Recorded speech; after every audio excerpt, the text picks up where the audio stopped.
Hey guys, welcome back to my channel, or welcome to my channel if you're new.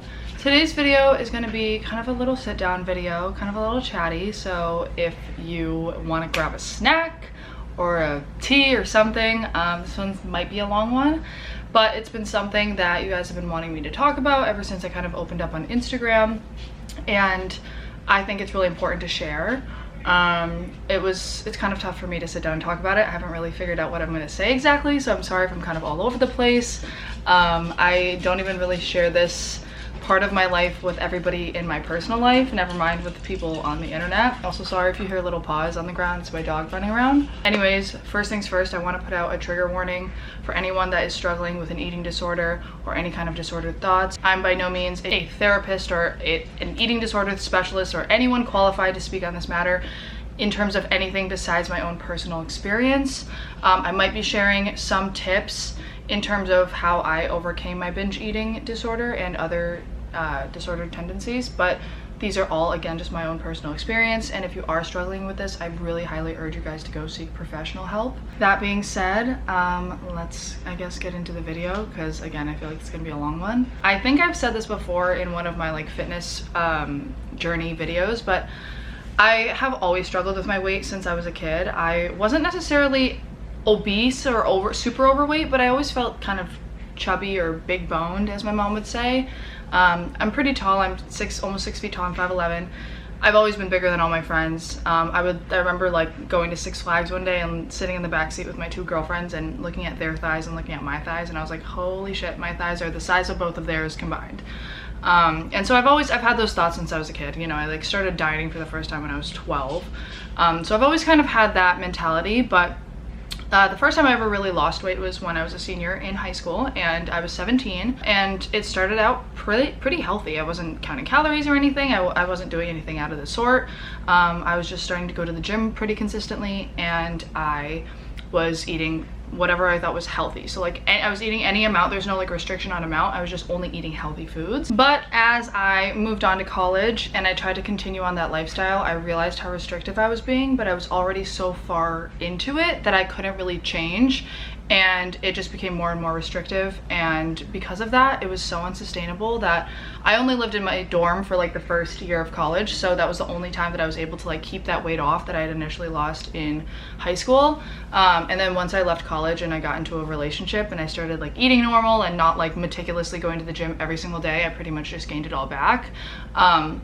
Also throughout college, I didn't really have a routine. And so, you know, it's tough as a college student. I was commuting to school, I was doing all of that, I was doing homework and trying to have a social life and a relationship, like a long distance relationship. So I pretty much gained it all back. Then I moved to LA, again, still had no semblance of any kind of routine, and just continued to put on weight.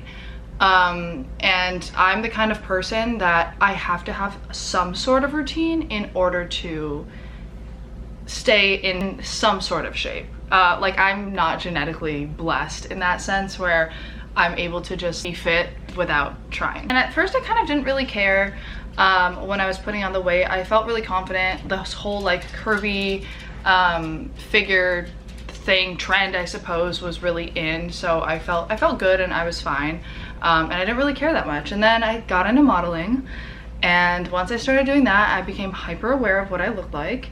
And although I was being booked as a curvy model, I still wanted to fine-tune some things about myself. I think it's totally fine, I should say, to have aesthetic goals, and there's nothing wrong with that as long as you're achieving them in ways that are sustainable and healthy. So that brings me to September 2019, and that's when I started my whole like fitness journey. I kind of, again, loosely started it the same way that I had started it when I first was in high school and I started losing weight. I just ate healthy and tried to go to the gym like 3 to 4 times a day. Or a day, oh my god. A week, 3 to 4 times a week. I just ate healthy and tried to go to the gym 3 to 4 times a week.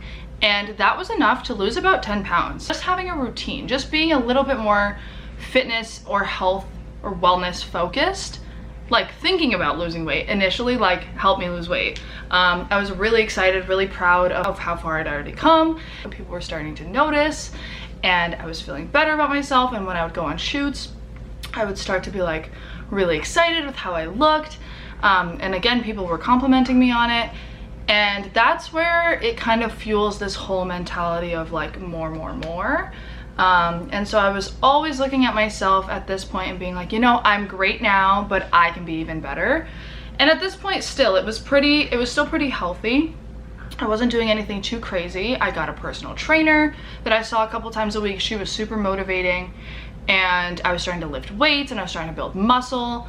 And then I was starting to watch, I went down this whole YouTube rabbit hole of like the reason why you're not seeing your ultimate best results is because you're not tracking your food, you're not being more careful about your calorie intake or your protein or anything like that. So that's when I started doing that and being super hyper focused on what was going into my body. Unfortunately, at the same time, I developed this condition called candida, which is like a yeast overgrowth in your body. And it's essentially just bad bacteria in your gut. And so the candida protocol is essentially like no carbs, no sugar, no alcohol, no caffeine. It's like extremely restrictive, no dairy. And that, coupled with me also watching my calories, working out like crazy, and being a model, really was a recipe for disaster. So needless to say, my old restrictive habits definitely crept in. And the problem was that I thought I was being healthy. Because I had this condition, one, I was like really trying to get rid of it. And so I was like, okay, no, this is what like wellness coaches and like nutritionists are telling you to do, so you have to do it. Plus I was like, no, I'm a model, like this is my job, I also need to like look good and feel good and blah blah blah. So, and that's totally fine to want to look good and feel good, but it got to a point where I stopped seeing my friends as much. I never wanted to go out to eat. I never wanted to go out like with my friends at night. Even with like coffee dates and stuff, I would always like opt to like make everything at home because I wanted to make sure that I knew exactly what was going in it. And it got to a pretty restrictive point where like, yeah, I was being healthy, but I really wasn't being healthy. Like I had no balance at all. So I went from like having no routine, nothing, like moving to LA, experiencing everything LA had to offer, to all of a sudden cutting all of that out and just being like the only thing I ever wanted to do was go to the gym, sleep, and eat meals that I had prepared for myself, like only out of like veggies and meat, and that's pretty much. Because of all of that, I unfortunately developed a really big binge restrict habit. And the thing is, I really didn't want to talk about it for a really long time because it kind of negated and took away from all of the tips and all the experiences and all of the positive things that I had told you guys before. Someone made a comment to me being like, you can't be body positive because you tried to change your body when you were heavier, and then now that you have lost the weight, you're coming out about your eating disorder. That's what an eating disorder is like you are never satisfied, you're never happy, and you're almost like shaming yourself from coming out about it and accepting it because you're like, mine's not that bad, I don't want people to think that I have a problem, blah blah blah. It's only now that I'm like, I'm 8 months recovered now, that I'm finally like coming out and talking about it because I feel like I can finally share tips on how I overcame it. But yeah, I really didn't want to share anything about this for a long time because I felt like it took away any credibility that I had. I felt like I couldn't really go back to talking about wellness or health in any capacity because I had essentially failed. And it wasn't, and I have to keep reminding myself that like we can be so hard on ourselves, and it's not that I failed, it's my eating disorder failed me. It's a disorder. So anyways, I developed because of this really restrictive mentality I was in, where I genuinely do believe though that I thought I was being healthy. I really think that I thought I was doing the best I could possibly do for myself. But this also like all started, this super restrictive part started right around COVID. So like there was nothing really to do. It allowed me to have a lot of control, whereas I felt like I had no control over anything else. And there was so much content out there about losing weight and fitness, like the Chloe Ting era and like TikTok and everything, and there was so much toxicity on there, and me not really thinking about it in that way, I kind of just took that and ran with it. So it allowed me really to develop a huge binge restrict habit, where like I would bake something, like a family size thing of brownies that of course I had healthified and used like sugar-free everything and blah blah blah and like almond flour and, you know, whatever, keto friendly. And I would eat the whole thing to the point where I felt physically ill. And I like couldn't walk, and I would just like go to sleep. I would eat that and go to sleep. I wouldn't have dinner, I wouldn't have snacks. I would have like a small breakfast and like a shake and do a heavy workout and then be like, I want to just eat this whole thing of brownies, so that's gonna be my dinner. But really, it wasn't that I wanted to eat that whole thing of brownies. It was that I felt like I had no control over that thing of brownies because I restricted myself so much that I couldn't eat them, that once I finally did, I just went. I have one anecdote that is really like sticking out to me about my binging, and it was Thanksgiving of last year. I remember I made a, it's making me sweat. I made a really small plate of food. There was a lot of like really delicious food. We had like a Friendsgiving and did like a potluck situation. And there was a lot of delicious food, and I made myself a pretty small plate. And I remember still kind of being hungry, but I was like, you know, I'm not gonna, I hadn't eaten all day in preparation for this Thanksgiving meal on purpose. So I was already like starving. So I was still really pretty hungry after I finished my meal, but I was like, oh no, it's fine. And then I also made myself a really small afterwards plate of dessert, like literally just like tiny little pieces of whatever desserts there were.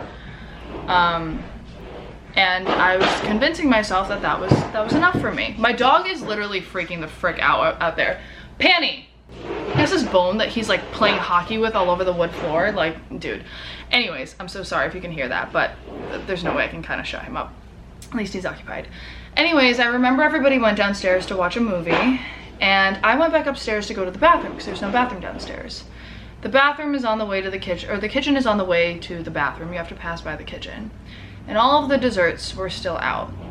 And I remember I had made my own homemade cinnamon rolls, and people had eaten a couple of them, but there were like, I don't know, 10 of them. I polished off the entire thing of the cinnamon rolls and somebody's trifle cake, like the huge chunk of the trifle cake, and some other desserts. And I like came back downstairs after that and felt so sick that I fell asleep on the couch while everyone else was watching a movie. And when I woke up, I was like, Frank, I told my boyfriend, I was like, Frank, we need to go home. Like, I feel so sick. I thought I was gonna throw up the whole night. I like felt so nauseous and so disgusting and just so horrible that I was like, holy crap, how did I just do that? I like ate literally a family-sized tray of cinnamon rolls, and these were not like the healthy version. These was not that it matters, but like these were like made from scratch, like dough that I let rise, really like decadent cinnamon rolls that like now thinking about it, I'm like, I could eat one, maybe two at the most. Like how I was even able to eat that capacity, that amount of food, I don't know how I even fit into my stomach. I also, right when COVID started, like March 2020 was the time that I lost my period. And at that point, it was very confusing to me because I hadn't lost that much weight. I had only lost the initial amount of weight that I like lost when I was being healthy. And that's why it was so difficult for me to understand like what was going on. And that's kind of why I started restricting more. But my period stopped at that point, and I think a lot of it had to do with stress, but a lot of it I also think had to do with the stress that I was putting on my body in terms of heavy workouts and under eating, and my body just was not doing well. So that continued on. I've actually had my period for 3 consecutive months now, so yay, I got it back naturally, so that's really exciting. I can make a whole video about that, but that was something that also really weighed on me.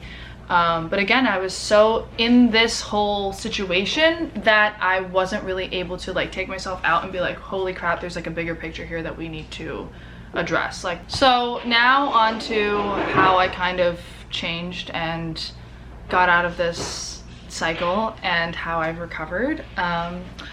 I can't tell you that it was all linear. This process was not at all a straight shot.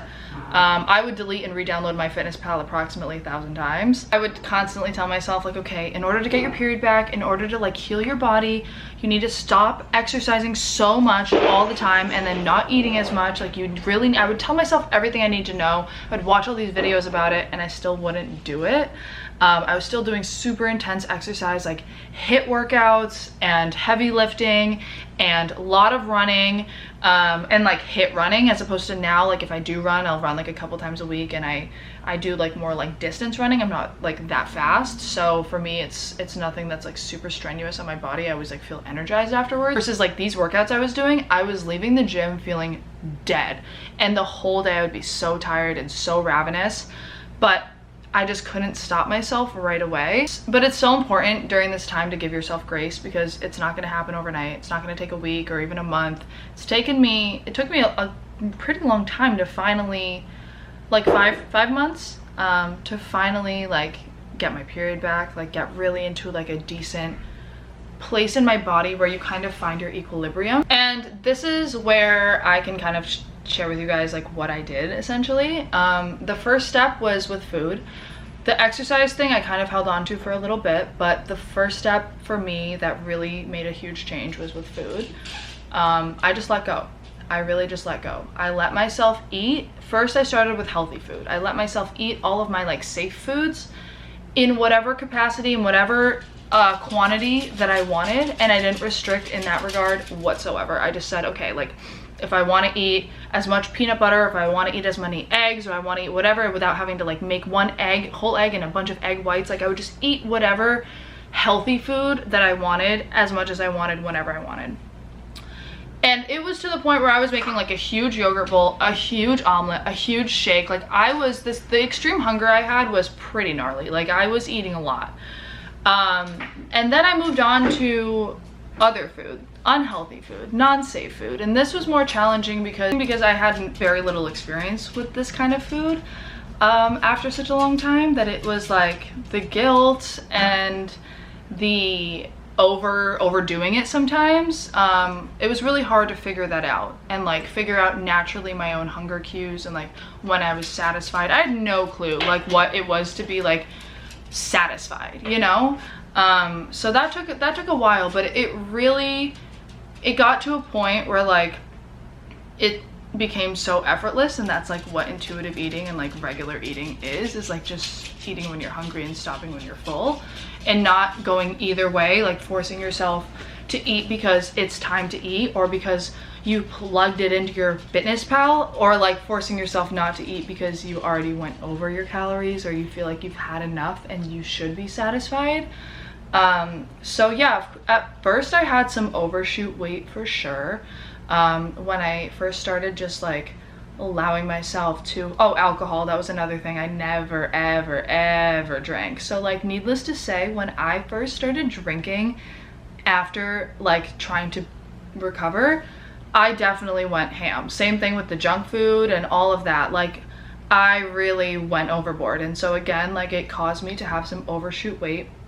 I definitely put on some pounds, and a lot of people will say this. I watched a lot of other people's recovery videos, and it was really interesting to hear that like your body doesn't know what to do with the weight at first, even though I've been heavier before, because like you're just, it's not like, it doesn't feel natural for your body at that point. It would go to weird places. Like a lot of it went to my stomach, a lot of it went to my face. Like it would just go to weird places, as opposed to normally I carry most of my weight in my hips and like my thighs and like that kind of area, like the lower body. It kind of just went wherever. And I won't lie to you guys, I felt pretty uncomfortable for a bit. Like there were times where I would just look in the mirror and cry, and it was tough. And especially when you're so used to looking a certain way, I like had to stop weighing myself, because seeing the scale constantly climbing up and up and up was like really hard. The next step was the exercise. I took a step back from my training. I told my trainer I really need to focus on my health. I took a step back from all kinds of intense workouts. The most intense workout that I do right now, I would say, is Pilates. Besides that, I really just do like a little bit of distance running, but nothing crazy, like 4 miles. I do some like body weight exercises. I do some really light resistance, lightweight exercises at the gym, kind of at my own pace, whatever I feel like doing in the moment, and really just working with my body, listening to my body. I do a lot of long walks. I completely switched my exercise style. And once I started doing that, my hunger really stabilized. It got so much more clear to me when I was actually hungry and when I was full. And that overshoot weight that I had initially just kind of fell off. It was like between that and the inflammation that I had from the binge restrict, and then, you know, overdoing it a little bit, and all of the exercise that I was doing, once that inflammation came off, and then once I got my period and I shed that layer of inflammation, I also took out my IUD at the same time. Like, my body just like fell into this natural rhythm, I guess, where I felt really good. And now I'm in a place where like my weight fluctuates, I would say, for sure. I haven't weighed myself. I have not stepped on a scale in months. I couldn't tell you, but it's just like, you know your own body. You know how it feels when you're like feeling bloated and a little bit more puffy. But like, I know when I'm like feeling really good and I'm in a really good rhythm, like what I need to do in order to feel that way. And I'm maintaining the way that I am right now so effortlessly without having to do really anything. Like, it's kind of crazy to me. And I think it all really has to do with letting go, and like understanding that your dream or goal body, if it's not sustainable, like, I know everybody hates to hear it, and I hated to hear it when people would say that to me. I'm like, I don't care, it'll be sustainable. I'll make it sustainable. Like, I will do this for the rest of my life. You won't. You can't. Your body will actually hate you. Like, my body was crying out for help in every way. I had no sex drive. I was so miserable for months and months. I was so miserable, and I couldn't tell anybody because everybody was like, oh my God, you lost weight. How'd you do it? So I would share tips from when I did it the healthy way. Meanwhile, I was still in this routine and this like restriction cycle that I couldn't share and I couldn't come out about. So it was really tough, and I felt like a fraud, and I had this whole imposter syndrome. It's honestly just crazy to me that like I wear all the same clothes that I wore then, with the exception of like one pair of pants that just won't go over my ass because I have a butt now. I have a butt back. It's crazy. And I don't have to do anything. Like, I really don't have to. Sometimes I wonder, I'm like, how is my body staying like this? And it's just like your body knows where its happiest. And to say that I have no goals ever, like, whatsoever is a lie. You know, of course I want to get stronger. I want to get better at Pilates. My goals though have shifted from like, I want to be skinny to like, I want to be stronger. I want to have more muscle definition. I want to build my booty. I want to feel like healthy and sexy and confident and be the best me that I can possibly be, because no matter what, no matter how much weight I lost, I still was never happy. I ate away at all my body's muscle.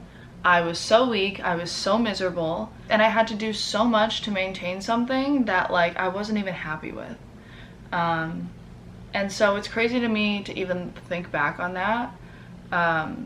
Versus now, like, I used to just, no matter where I would go, like, my friends know I would always eat a salad. Even when I was heavier, like when I was at my highest weight, I still would never order, like, I would never go out to eat and like order pizza. Like, I would always order the salad. And I would have to finish the whole thing because I was like, I have to eat this whole thing. I was so like unsatisfied by it still that I would still eat the whole thing. Versus now I like order whatever I want, and I feel no need to scarf the whole entire thing because I don't need to. Like, I can eat that food whenever. It will always be there. The food will always be there. That's like one of the biggest tips for binging that I can give to you guys, is like, remind yourselves the food will be here tomorrow. You can eat that food. You can eat brownies every day. Like, you can have a brownie every single day. You can have 2 brownies. Shit, you can have 3. But like, you just need to realize that you don't need to eat that whole plate of brownies today and then be good tomorrow. Like, there's nothing bad about eating a brownie. And that's not to say that I'm in a perfect place right now. Unfortunately, my candida has come back, which sucked. Like, as I recovered from one thing, the other thing came back. That was like the scariest thing for me, like seeing that and being like, oh my God. I took a gut test and my candida came back, and like the protocol for it is so restrictive. So I'm trying to make smaller, more sustainable changes, like finding dairy-free alternatives, or like just trying to get more sleep. And minimizing my caffeine intake and things like that, versus like cutting everything out cold turkey, just because I think that it would not be beneficial to my recovery. But I am in such a good place right now, and I want to kind of show you guys and my new take on wellness, and if you guys would be willing, please let me know also if you guys think it's a dumb idea after I've recovered. But I think I'm just in such a good place that I am ready to start a new wellness journey and actually do things the healthy way, in a sustainable way, and show you guys how you can make little tiny small changes that feel like nothing, that can make your life like 10 out of 10. So yeah, I hope this video wasn't too long-winded and boring. If you guys have any questions, or if you guys want to talk, please DM me on Instagram. Don't hesitate to reach out. I am always here, and I know it's hard, and for a really long time I felt like I couldn't tell anybody, or I couldn't talk to anybody or open up. And one of my best friends, Mariana, was one of the few people that I was able to finally like say the words binge eating to, just because she had gone through the same thing that I went through essentially. So like besides that, I felt like I had no one to really talk to. So if you guys ever feel like you need someone to talk to, I'm always here. I love you all so much. Thank you so much for being here for me, and yeah, bye.